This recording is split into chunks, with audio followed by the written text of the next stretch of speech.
오늘은 본문에 있는 말씀을 가지고 호산나 찬송하리로다 라는 제목을 가지고 우리가 잠시 은혜를 나누고자 합니다. 오늘 저와 여러분은 모두 예수 그리스도를 찬양하고 구원받는 성도의 모습으로 살아가는 성도들이 되기를 바랍니다. 이번에 우리 교단 선교대회를 말레이시아에서 했습니다. 근데 이 말레이시아라고 하는 나라가 동남아 쪽에서는 제일 잘 사는 나라예요. 태국이나 필리핀이나 그 미얀마나 뭐 이런 나라보다 이 말레이시아가 제일 잘 살아요. 도시 거리도 얼마나 깨끗한지 모릅니다. 그리고 GDP가 약 15,000불 정도, 우리나라는 36,000불 정도가 되죠. 근데 말레이시아는 약 15,000불 정도가 되는데 사람들이 참 질서 있고 사람들이 깨끗하고 좀 더워서 그렇지 정말 잘 사는 나라예요. 예절도 이렇게 바르고. 선교 대회를 하면서 그 말레이시아의 말라카 쪽을 갔는데 아시아 최초의 장로교회가 1725년도인가 그 말라카를 통해서 장로교가 들어왔어요. 그러니까 우리나라보다도 100몇십 년 앞서서 장로교가 들어와 가지고 복음이 전파됐던 그런 지역입니다. 그런데 지금은 거의 그 이슬람 국가가 되어 있어 가지고 교회가 얼마나 더 어려운지 몰라요. 전도를 마음대로 할 수가 없습니다. 말레이시아에서도 거의 약 한 그 60% 정도가 이슬람인데 그리고 국교 자체가 이슬람이에요.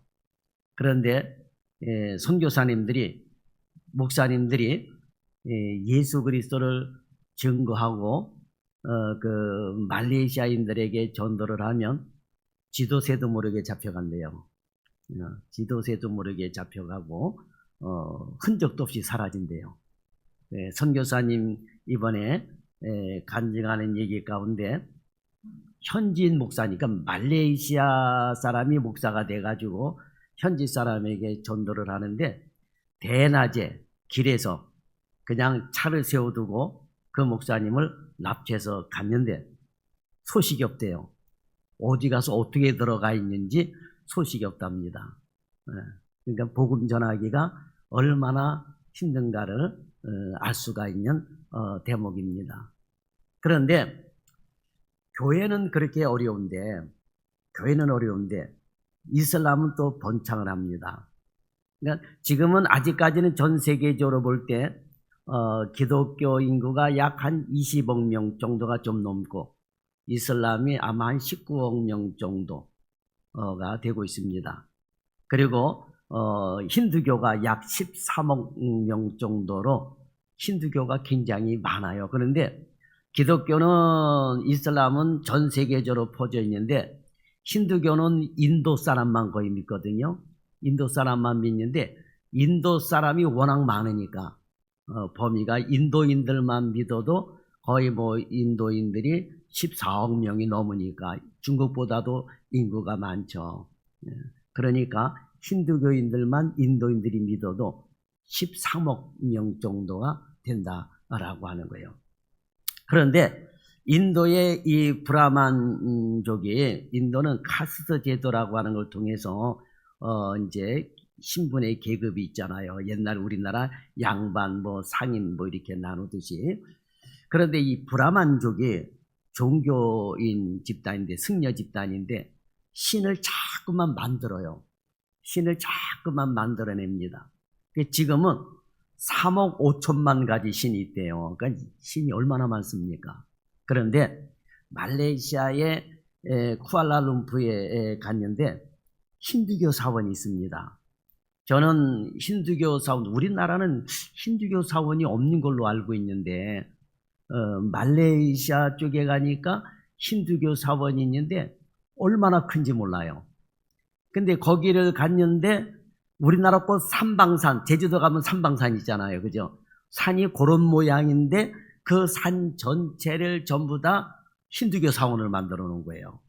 그래가지고 얼마나 큰 우상 덩어리를 세워놓고 거기에 갔더니 사람들이 막 바글바글해요. 얼마나 바글바글할지 모릅니다. 아주 그냥 그 힌두교 사원 쪽에 사람들이 그냥 꽉꽉 차가지고 교회는 텅텅 비어 있는데 그 힌두교 우상 숭배하는데 사람들이 그렇게 차가지고 그 산에 올라가는데 280계단인가 그거를 기어서 올라가는 사람도 있고 걸어서 올라가는 사람도 있고 산 전체를 완전히 뚫어가지고 힌두교 사원을 만들어 놨는데 하여튼 이 사원을 만들던 산을 만들던 온통 다 신이에요. 신. 조그만 신, 큰 신. 그런데 사람들이 거기에 고행을 하고 있고 그 신들을 섬기고 있더라라고 하는 거예요. 사람들이 워낙 더우니까 선교사님들이 못 내렸는데 저는 그래도 내려서 한번 봐야 되겠다.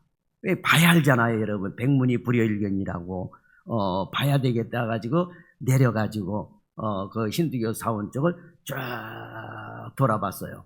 돌아보면서 도대체 사람들이 어떻게 이런 우상을 섬기고 있는가 쭉 돌아봤거든요. 그런데 거기에 이쁘장하게 생긴 인도 여인 하나가 그 대리석으로 이렇게 깔아놓은 그 힌두교 사원 안에 무릎으로 고행을 하고 있더라고요. 무릎으로. 그러니까 이 다리가 너무나 아프니까 남편하고 가족이 팔을 붙들어 가지고 이 무릎으로 기어가는 것을 도와주더라고요. 그래서 왜 이런 고행을 할까? 이런 고행을 하는 이유가 뭘까? 왜 스스로 사서 이렇게 고행을 할까?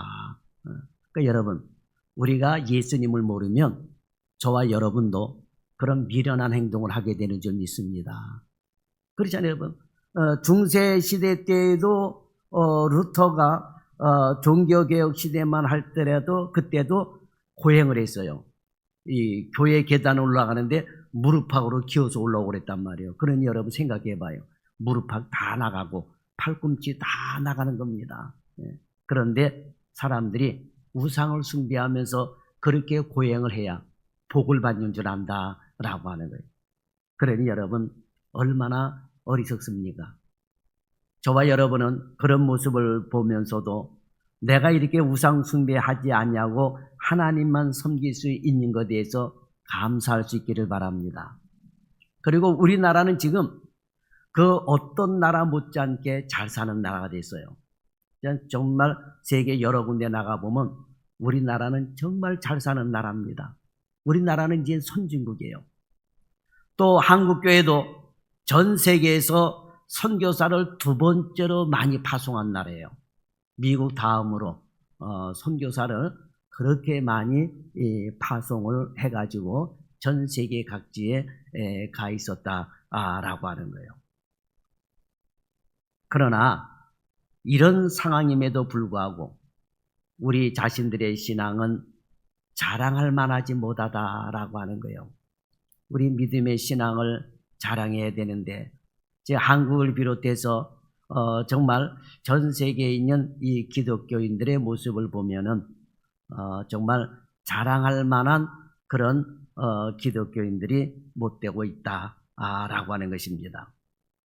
지금 우리는 그리스도의 모습만 하고 있지는 않는지 살펴봐야 돼요. 내가 진정한 그리스도인인지 아니면 그리스도인의 모습만 하고 있지는 않는지 이걸 살펴봐야 돼요.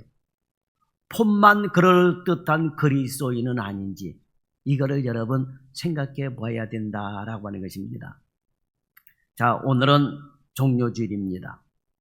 종료주일은 예수님께서 십자가를 지시려고 마지막으로 예루살렘에 입성할 때 사람들이 종려나무 가지를 길에 깔고 그 다음에 종려나무 가지를 들고 예수님을 환영한 것을 기념하여 지키기는 그런 절기다라고 하는 것입니다.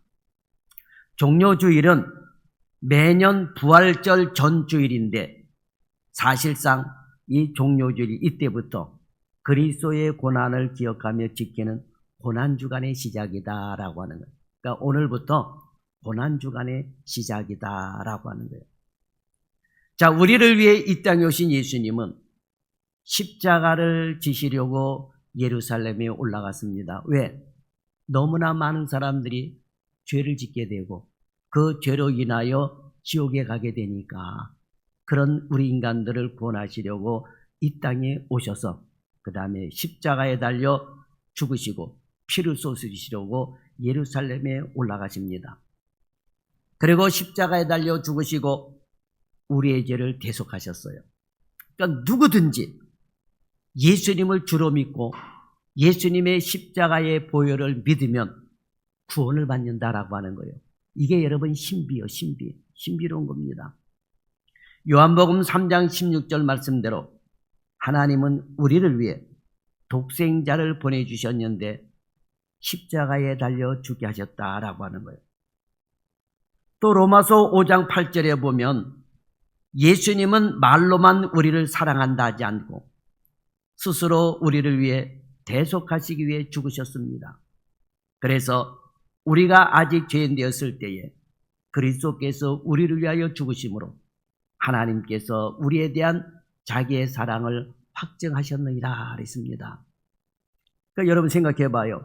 내가 죽어야 되는데 예수님이 대신 죽으신 겁니다. 그리고 우리를 구원하신 거예요. 이걸 모르는 사람들은 인간이 만들어 놓은 우상덩어리를 섬기고 있다라고 하는 거예요. 하나님이 가장 싫어하시는 게 우상이에요. 우상을 만들지 말며 거기에 절하지 말라고 그랬습니다.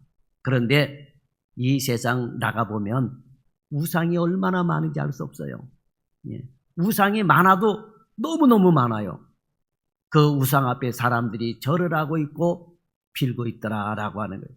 그런데 그런 우리를 구원하시려고 예수님이 아직 우리가 예수 믿기 전에 우리를 위해서 십자가에 달려 죽으심으로 말미암아 하나님의 사랑을 확증하셨다라고 하는 것입니다. 이 모든 것이 우리를 위한 하나님의 사랑, 예수님의 사랑입니다. 하나님의 사랑은 입으로만 하는, 말로만 하는 사랑이 아니라 실제 행하시는 사랑이다라고 하는 거예요. 자, 이런 예수님이 제자들과 함께 예루살렘에서 가까운 감난산 근처 벳바게와 베다니에 이르렀을 때 예수님은 제자들을 둘을 따로 불러 말씀하십니다. 너희는 맞은편 마을로 가라. 그리로 가면 곧 아직 아무도 타보지 않는 나귀 새끼가 메어 있는 것을 보리니 풀어 끌고 오라. 만일 누가 너희에게 왜 이렇게 하느냐 묻거든 주가 쓰시겠다 하라. 그리하면 즉시 이리로 보내리라 그러셨어요. 그 말을 들은 두 제자가 마을로 가보니 정말 새끼 나귀가 길 쪽에 묶여 있었습니다. 제자들이 그 새끼 나귀를 풀자 거기에 있던 사람들이 묻습니다. 나귀 새끼를 풀어 무엇하려느냐? 그러자 제자들이 예수님이 일러주신 대로 말하자 그들이 허락을 합니다.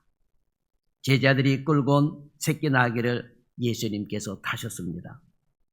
나귀 새끼를 타고 예루살렘서로 가는 길에 많은 사람들이 나와 자기의 겉옷을 길에다 펴면서 또 어떤 사람들은 종려나무 가지를 꺾어다가 길에 깔았습니다. 그리고 앞서가는 사람들과 뒤서가는 사람들이 외칩니다. 호산나 찬송하리로다. 주의 이름으로 오시는 이여 찬송하리로다. 오는 우리 조상 다윗의 나라여 가장 높은 곳에서 호산나 했습니다. 이들은 예수님을 향해 호산나를 외쳤는데 호산나는 히브리어로서 이제 구원하소서라는 뜻입니다.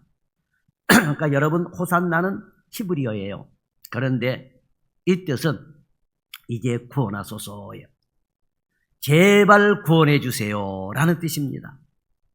구약성경 시편 118편 25절에서 하나님께 구원을 간청했던 기도가 신약시대에 예루살렘에 예수님의 예루살렘 입성 당시 메시아를 향한 환호와 찬양의 외침으로 변형이 된 것입니다. 그러면 이들이 왜 종료주일에 호산나를 외쳤는지 호산나라는 말에 담겨진 뜻이 무엇인지 오늘 종료주일에 우리가 함께 살펴보고 저와 여러분도 호산나라고 할 수 있는 그런 신앙인들이 되기를 바랍니다. 자, 호산나는 조금 전에 말씀하셨던 대로 이제 구원해 주소서라고 하는 거예요. 이제 구원해 주소서. 그리고 예수님은 나귀 새끼를 타고 예루살렘 성문을 지나가셨습니다. 지금은 이슬람교도 사람들이 예루살렘 그 성전에 들어가는 예루살렘의 성문의 입구를 아예 막아버렸대요. 왜냐하면 메시아가 글로 못 지나가게 하기 위해서. 그러나 예수님은 이미 지나가셨고 구원의 길을 우리에게 열어주셨다라고 하는 것입니다. 자, 당시 유대인들은 자신들을 로마의 압제에서 해방시켜줄 정치적인 메시아를 기다리고 있었던 것입니다. 그러니까 한마디로 말해서 이 호산나는 구원해 주소서라고 하는 그런 뜻인데, 유대인들은 예수님에 대해서 로마를 쳐부시고 자기를 이제 구원해달라라고 하는 그 의미로서 정치적인 메시아를 기다렸던 것입니다. 그러나 예수님이 이 땅에 오신 목적은 로마라고 하는 나라를 멸망시키기 위해서 오신 것이 아니라 죄를 멸하러 오셨다라고 하는 거예요. 성경을 보면 주님은 사람들의 영혼 구원을 가장 중요하게 생각하셨습니다. 그래서 적극적으로 전도하며 하나님의 나라를 선포하셨던 거예요. 하나님의 나라가 가까이 왔으니 그 나라에 들어갈 준비를 해야 한다고 직접 전도하시면서 말씀하셨어요. 그래서 마태복음 10장 7절에 보면 가면서 전파하여 말하되 천국이 가까이 왔다 하고 그랬습니다. 예수님께서 길에 가실 때마다 가면서 전파하신 거예요. 뭐라고 전파하셨느냐? 천국이 가까웠느니라 라고. 천국이 가까우니라. 자, 여기에 있는 분들 가운데 얼마나 오래 살겠어요, 여러분? 자, 우리가 100세 시대라고 그러지만 글쎄 지금 100세까지 산다 하더라도 여러분 가운데 얼마나 남았을까요? 또 우리가 각자 건강을 생각해 보면 저부터라도 100살까지 살 자신이 없어요. 뭐 100세 시대야 한 80까지 가면 잘 가려나. 뭐 저도 이제 그런 생각인데, 그럼 여러분 생각해 봐요. 얼마나 남았겠습니까, 여러분? 그렇잖아요. 그러니까 주님은 가면서 전파하셨는데 천국이 가까웠다라고 말씀을 하고 계시는 것입니다. 또 마태복음 5장 29절에서 30절에 보면 만일 내 오른눈이 너를 실족하게 하거든 빼어버리라. 내 백체 중 하나가 없어지고 온몸이 지옥에 떨어지지 않는 것이 유익하며, 또한 만일 내 오른손이 너를 실족하게 하거든 찍어내버리라. 내 백체 중에 하나가 없어지고 온몸이 지옥에 던져지지 않는 것이 유익하니라 그랬어요. 여러분, 지옥에 가지 않고 해서 어떻게 되느냐? 오른쪽 눈이 범죄하면 빼버려. 여러분, 얼마나 이게 힘든 과정입니까? 눈이 범죄했다고 여러분 빼버릴 수 있습니까? 오른손이 범죄했다고 잘라낼 수 있습니까? 그렇게 못하죠. 그런데 천국 가기 위해서는 그렇게 범죄를 했으면 빼버리라고 하는 거예요. 차라리 장애인이 돼서 지옥 가는 게 더 낫다라고 할 정도로 지옥은 가서는 안 된다라고 하는 거예요. 그만큼 천국은 들어가기가 힘들다라고 하는 거예요. 그러니 여러분, 천국에 들어가기 위해서 우리가 죄를 짓지 않기 위해서는 이렇게 끊어버려야 할 것은 끊어버려야 된다라고 하는 거예요. 그러니까 주님은 사람들이 너희가 천국에 들어가기 위해서는 어떻게 살아야 할지, 그래서 이 천국에 들어가기 위해서 이렇게 끊어버릴 거는 아픈 마음을 갖고 이 끊어버릴 정도로 아주 강력하게 말씀을 하고 계신다라고 하는 거예요. 그러니까 어떤 면에서 아주 극단적으로 말씀을 하신 거예요.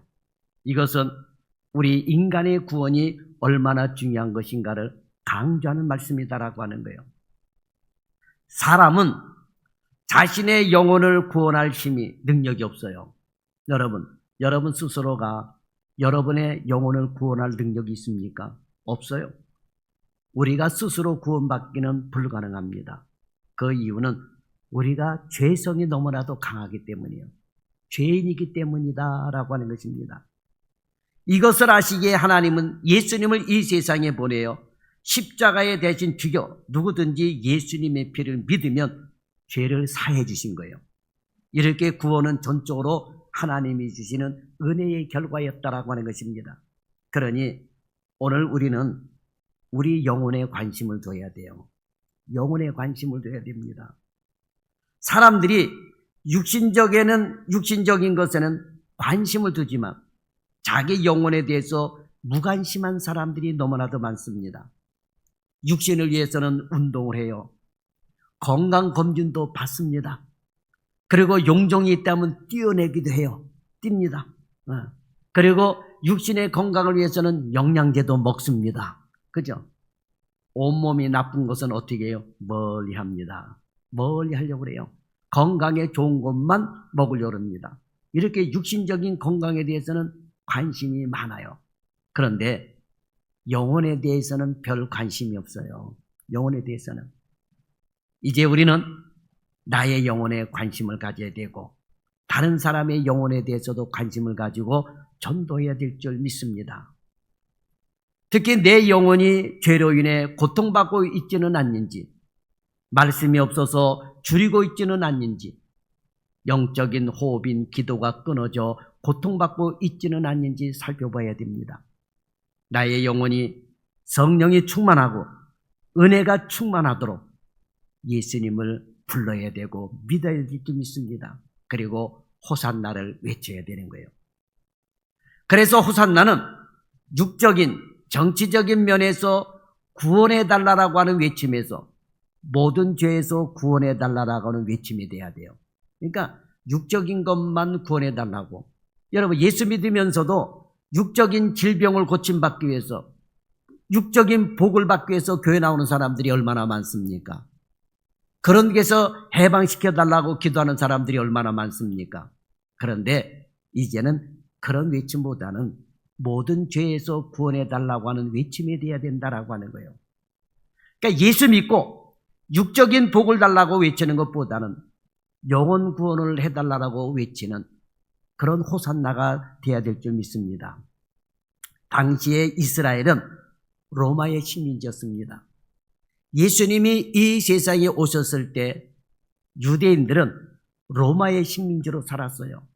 그런데 그에 앞서 바벨론의 식민지로 살았고 메데파사 오늘날의 이란입니다. 그러니까 바벨론은 오늘날의 이라크 쪽의 식민지로 살았고 또 메데파사 이란의 식민지로 살았고 그리고 거기에서 벗어날 만하니까 헬라의 식민지, 오늘날 그리스의 식민지로 살았다라고 하는 거예요. 그리고 이제 헬라 나라에서도 해방되는가 싶었더니 로마의 식민지로 살았던 거예요. 여러분 생각해 봐요. 우리나라도 일제 36년의 식민지만 해도 얼마나 지겨웠습니까? 그죠? 일제 36년 남의 민족의 지배를 받는 우리나라 식민지 36년 이것도 지겨워서 얼마나 여러분 못 살았습니까? 그런데 유대 나라는 무려 400년 이상 바벨론, 그 다음에 파사, 헬라, 로마 아이고 한 나라가 망하면은 그 나라로부터 해방이 되면 좋은데 더 강한 나라가 일어나가지고 이 이스라엘 민족을 억압을 했던 거예요. 그러니까 우리나라는 36년 일제 식민지만 해도 지금도 치가 떨리는데 그때 생각만 해도 여러분 그렇잖아요. 그런데 수백 년 동안이나 이스라엘은 남의 나라의 식민지가 되었던 것입니다. 그러니까 그런 메시아가 와가지고 빨리 이런 나라를 쳐부수고 해방시켜달라고 하는 그런 생각, 그래서 정치적인 메시아를 많이 기다렸던 것입니다. 그리고 그 당시 로마가 이스라엘을 다스리는 구조가 굉장히 복잡했어요. 우선 이스라엘은 산헤드린 공회가 있었습니다. 이 산헤드린 공회는 이스라엘의 대제사장 사두개파, 바리새파 등 71명의 유대 종교 지도자들로 구성이 되어 가지고 이들이 최고의 의결 기관이었습니다. 당시 로마는 종교적, 일상적인 내부 문제는 유대인 스스로 처리하도록 허용을 했는데 이 사내들인 71명이 이스라엘 민족의 정권을 잡고 그리고 율법 해석과 판결 등 유대 사회에서의 이런 여러 가지 내정을 담당을 했던 것입니다. 그러나 사형 판결이 있을 때는 주요 정치적인 문제는 로마 총독의 승인이 필요했습니다. 또 사내들인 공회 위에는 헤롯 왕가의 통치가 있었고 또 헤롯 왕가 위에는 로마 총독이 있었습니다. 당시 이스라엘은 로마 총독을 통한 로마의 직접 통치와 헤롯 왕조의 통치 그리고 유대교 지도자들의 종교적 자치적 통치로 아주 복잡해 있었습니다. 말하자면 지배계급 사회가 많았기 때문에 이 시민들은 삶이 어려울 수밖에 없었다라고 하는 것입니다. 삶이 어려웠어요. 그러니까 지배계급이 많을수록 이 서민들은 삶이 어려워지게 되는 거예요. 그러니 여러분 얼마나 힘들었겠습니까? 지배계급이 자기들을 도와주어도 살기가 어려운데 도와주기는커녕 자기를 지배하고 다스리는 층이 이렇게 많으니 당시의 사람들의 삶이 얼마나 어려운인가를 여러분 알 수가 있는 것입니다. 그래서 정치적인 메시아를 기다렸던 거예요. 정치적인 메시아를 기다렸던 겁니다. 그래서 사람들은 이러한 삶에서 해방시켜달라고 호산나를 외쳤다라고 하는 것입니다. 요한복음 6장에 보면 예수님이 떡 5개와 물고기 2마리로 5,000명을 먹이자 수많은 사람들이 예수님을 따르고 심지어 예수님을 잡아서 억지로 임금 삼으려고 했어요. 그렇죠? 억지로 왕 삼으려고 했습니다. 그러면 사람들이 왜 예수님을 왕으로 삼으려고 했을까요? 예수님이 자신들의 삶의 문제를 해결해 줄 선지자로 구원자로 보았기 때문입니다. 예수님이 자신들의 삶의 문제를 해결해 줄 분으로 본 것은 너무나 어려운 자신들의 삶을 해결해 주실 분으로 보았던 거예요. 죄로 인하여 죽음에서 해방시켜 줄 메시아로 본 것이 아니라 정치적인 문제, 경제의 문제를 해방시켜 줄 메시아로 본 거예요. 그래서 예수님이 물고기 2마리와 보리떡 5개로 5,000명을 먹이고도 남았잖아요. 이분 따라다니면 우리가 경제적인 복을 받겠구나. 예수님을 따라다니니까 예수님이 각종 질병을 걸린 사람도 고쳐주셨잖아요. 이분 따라다니게 되면은 우리가 모든 질병에서 치료받겠구나. 그러니까 예수님을 왕으로 삼으려는 거예요. 그러나 예수님은 이 세상에 병 고쳐주기 위해서 물론 경제적인 문제를 해결해 주기 위해서 그것만 해결해 주셔서 오신 것이 아니라 죄의 문제를 해결해 주시고 영원한 하나님의 나라로 데려가시기 위해서 이 세상에 오신 것인데 사람들은 그거를 몰랐다라고 하는 거예요. 그래서 정치적으로 로마로부터 해방시켜줄 그런 메시아를 기다렸던 것입니다. 그래서 사람들은 예수님이 나귀를 타고 예루살렘 성으로 입성하시자 호산나를 외칩니다. 이렇게 힘들고 어려운 환경에서 구원해 주시기를 외쳤다라고 하는 거예요. 인도의 카스트 제도를 보게 되면 불가촉 천민이라고 하는 게 있어요. 이게 뭐냐? 짐승보다도 못한 삶을 살아요. 누구를 쳐다봐서도 안 되고 이 불가촉 천민이라고 하는 것은 일종의 노예보다도 하인들보다도 못한 삶을 사는 거예요. 그래서 이 불가촉 천민 사람들이 길거리 갈 때는 일부러 소리를 내면서 가야 돼요. 딱딱 소리. 내가 지나가니까 쳐다보지 말아라. 여러분 얼마나 기가 막힙니까? 얼마나 천대받으며 살겠어요, 여러분. 그렇잖아요. 예? 이런 사람들이 그러한 삶에서 얼마나 해방되고 싶겠습니까? 그러니까 유대 사회에서는 이런 분들이 호산나를 외쳤던 거예요. 너무나도 삶이 힘들었던 거예요. 예. 그러니까 반대로 대제사장이나 바리새인들, 기득권이 있는 자들은 예수님이 싫었던 거예요. 예수님이 싫었던 겁니다. 지금도 여러분 생각해 봐요. 인도 같은 나라는 계급 사회가 돼가지고 브라만족이 자꾸만 사람들을 부리기 위해서 그 기득권을 유지하기 위해서 신을 자꾸만 만들어요.